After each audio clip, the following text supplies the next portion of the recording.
दोस्तों, हमारी पृथ्वी पर सांपों की ढेर सारी प्रजातियां पाई जाती है। कुछ सांप बहुत ज्यादा जहरीले होते हैं तो कुछ बिल्कुल भी जहरीले नहीं होते। कुछ सांप एकदम छोटे होते हैं तो कुछ एकदम से विशालकाय। कुछ सांप काटने के बजाय जहर को पिचकारी की तरह फेंकते हैं तो कुछ सांप बहुत ऊंची छलांग लगा सकते हैं। हमारे पृथ्वी अलग अलग तरीकों के सांपों की भरमार है, मगर क्या आपको रेटल स्नेक के बारे में पता है? ये सबसे खतरनाक सांपों में से एक है। इसकी खास बात यह है कि इसको जब खतरा महसूस होता है तब ये पूंछ हिलाकर आवाज उत्पन्न करता है और ये पूरी दुनिया में केवल अमेरिका के दक्षिणी हिस्से में पाया जाता है। लेकिन दोस्तों, यहाँ सबसे बड़ी हैरान कर देने वाली बात ये है कि आखिर ये सांप अपनी पूंछ को हिलाकर आवाज कैसे उत्पन्न करता है और इसके पूंछ में ऐसा क्या मैकेनिज्म है जो साउंड प्रोड्यूस करता है। आज के इस वीडियो में हम यही बात जानेंगे कि आखिर रेटल स्नेक के पूंछ में क्या छुपा होता है, ये आवाज कैसे करता है और आखिर ये सांप ऐसी आवाज क्यों निकालता है और ये सांप कितना खतरनाक है। तो ये वीडियो काफी इंटरेस्टिंग होने वाली है, तो इस वीडियो को आखिर तक जरूर देखिए। दोस्तों, आपकी जानकारी के लिए बता दूं कि रेटल स्नेक पूरी दुनिया में केवल दक्षिण अमेरिका में ही पाया जाता है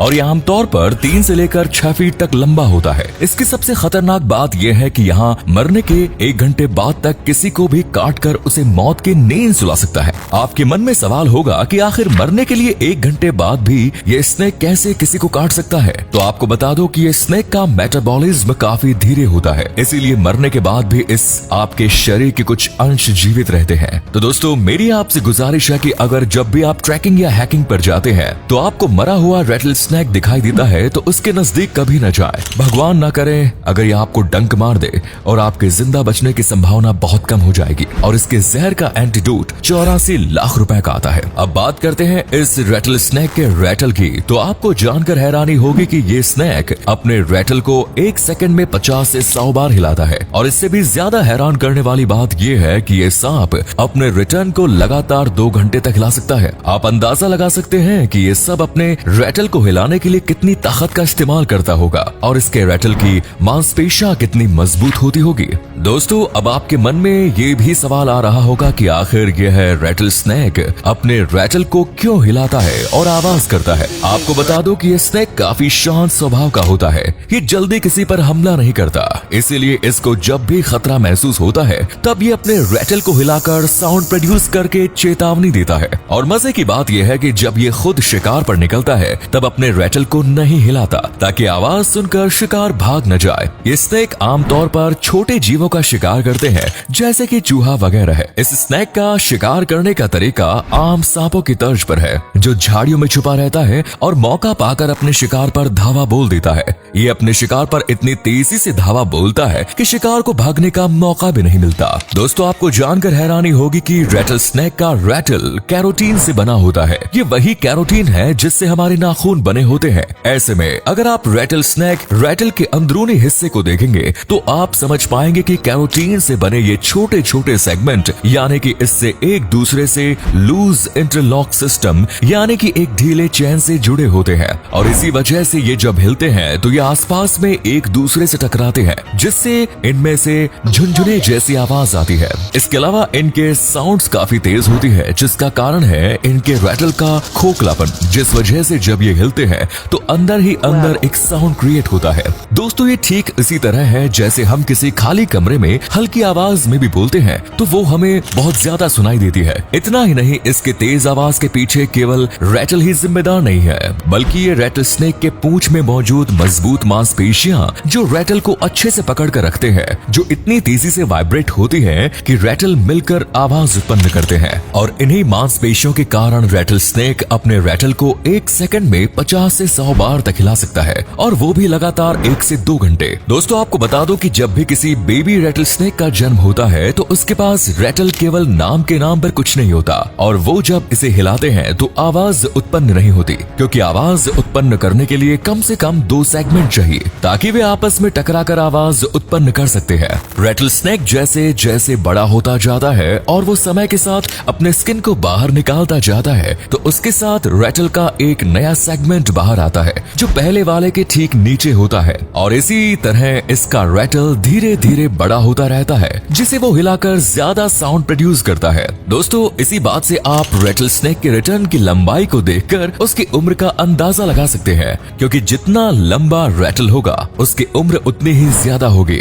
मगर दोस्तों, दुख की बात यह है कि बहुत बार पहाड़ चढ़ने के दौरान या किसी लड़ाई के दौरान इनका रैटल टूट जाता है और ज्यादा उम्र होने के बाद भी इनका रैटल छोटा ही रह जाता है। इसीलिए आमतौर पर अपनी पूरी उम्र गुजारने के बाद भी रैटल स्नेक के रिटर्न में सिर्फ 8 या 10 सेगमेंट ही होते हैं। आपको जानकर हैरानी होगी कि ये ठीक उसी तरीके से है जैसे कि अगर हम अपने नाखूनों को ना काटे तो वो हमारी उम्र के साथ साथ तो बढ़ेंगे, मगर कभी चोट लगने की वजह से वो टूट भी जाते हैं और छोटे हो जाते हैं। दोस्तों, रैटल स्नेक की एक और बात जानकर आपको बहुत हैरानी होगी कि ये स्नेक सर्दियों में हाइबरनेट होता है। वैसे सर्दियों में तो हाइबरनेट लगभग सभी सांप करते हैं। हमारे जिन दोस्तों को हाइबरनेट क्या होता है या नहीं पता, उनको बता दे कि सर्दियों में सांप जिंदा नहीं रह पाते, इसीलिए वो गर्मी के लिए जमीन के अंदर या किसी गुफा में चले जाते हैं। कुछ सांप धूप निकलने पर बाहर निकलते हैं तो कुछ पूरी ठंड के मौसम अंदर ही रहते हैं। और रही बात इनके खाने की, तो कुछ सांप 2 महीने के बाद ही खाना खाते हैं, तो कुछ प्रजाति के सांप धूप देखकर बाहर निकलते हैं और शिकार करके अपना पेट भर लेते हैं।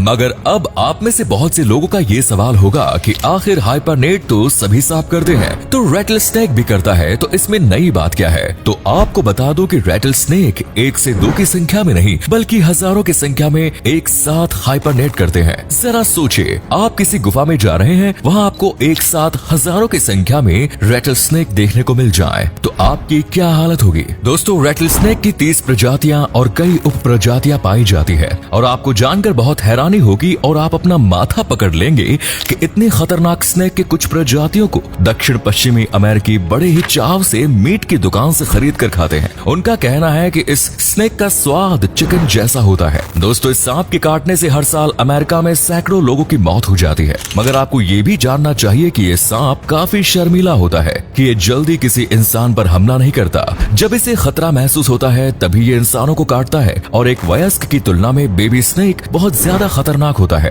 क्योंकि एक वयस्क सांप को कितनी मात्रा में जहर का इस्तेमाल करना है ये पता होता है, जबकि बेबी स्नेक को जहर की मात्रा का अंदाजा नहीं होता, जिससे हमें नुकसान ज्यादा होता है। अब बात बेबी स्नेक की चल रही है तो आपको बता दो कि रैटल स्नेक सीधे जीवित बच्चों को जन्म देती है और जन्म के ठीक बाद ये बच्चे आत्मनिर्भर होते हैं। ये बच्चे अपने शिकार की व्यवस्था खुद ही कर लेते हैं, इसीलिए जन्म के बाद इनको अपनी माँ की जरूरत नहीं होती। बहुत कम मामलों में ऐसा देखा गया है कि वो अपने माता पिता के साथ रहते हैं। तो दोस्तों, आज की वीडियो में बस इतना ही। आपको रैटल स्नेक के बारे में ये जानकारी कैसी लगी हमें कमेंट्स में जरूर बताएं, और आप किस अजीबोगरीब सांप को देखकर सबसे ज्यादा हैरान होते हैं हमें कमेंट्स में जरूर बताएं। और मैं आपसे ये गुजारिश करता हूँ कि आपको कहीं पर भी किसी भी तरीके का सांप दिखे तो उसके पास ना जाइए, क्योंकि वो जहरीला भी हो सकता है और आपकी जान भी जा सकती है। वैसे दोस्तों, सच बोलूं तो ज्यादातर सांपों को इंसानों में कोई इंटरेस्ट नहीं होता है। वो हम इंसान ही हैं जो सांपों को छेड़ते हैं, तो मजबूरी में सांपों को हमें काटना पड़ता है।